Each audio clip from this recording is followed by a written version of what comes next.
most organizations are going to see an absolute need for training because the fact of the matter is that, organizations may go ahead and take the stance of we really want to be these early AI adopters, right? And realistically, we all have been using AI. We've just referred to it as different things, right? I mean, we use search engines, we've had workflows, we use all those things, but AI is really, really coming up. And where a lot of organizations are falling short is they're taking the human intelligence out of using their AI. So to go to your point, first we need to take a look who's in what place and how is that going to interact with our adoption of AI. Some organizations are, of course, they're going to really require that specific that things are actually changed, right? So, you know, maybe some departments are actually absorbed by others, or maybe new departments are created. And there has to be an expectation at that C level that there will be some training that needs to be involved in AI, right?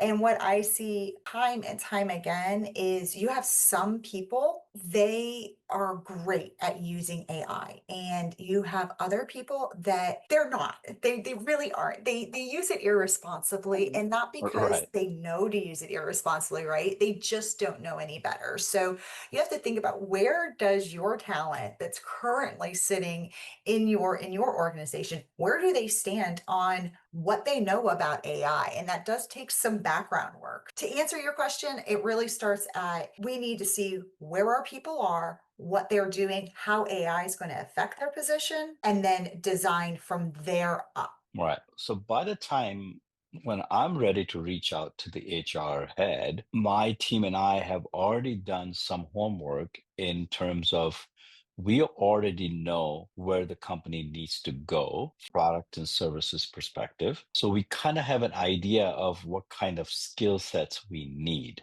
Yeah. And then that's where you come in and you say, okay, based on your requirements, this is where we are. And then we can work together to kind of figure out. Because for me, it's very important to understand how do we keep as many people as possible that have already been there. They already have the tribal knowledge. They already know the culture, right? We've already had the cultural fit conversation. They already have lots of knowledge about the products and services. To take those individuals and retrain them with AI is really the optimal way. So to Exactly. work with your team to figure out where we are, and then we can hit the ground running from there. Now, one more place where I think the HR really helps is that to do this kind of survey that essentially says, where's your aptitude, where's your interest, right?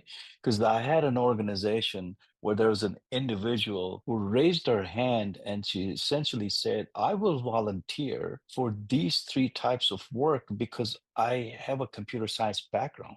I'm not working in the technology space right now, but I have a computer science background. I would love to go back to school and get certified on AI and help with those, one or two projects, to learn about those types of talents within the organization. That really, really makes a difference for that. We had a conversation also about contractors. I was a full-time employee for the longest time. We spend a lot of time in developing the culture, promoting the culture, and training people. Once I became a consultant or contractor, I noticed, why do we treat the contractors as redheaded stepchildren?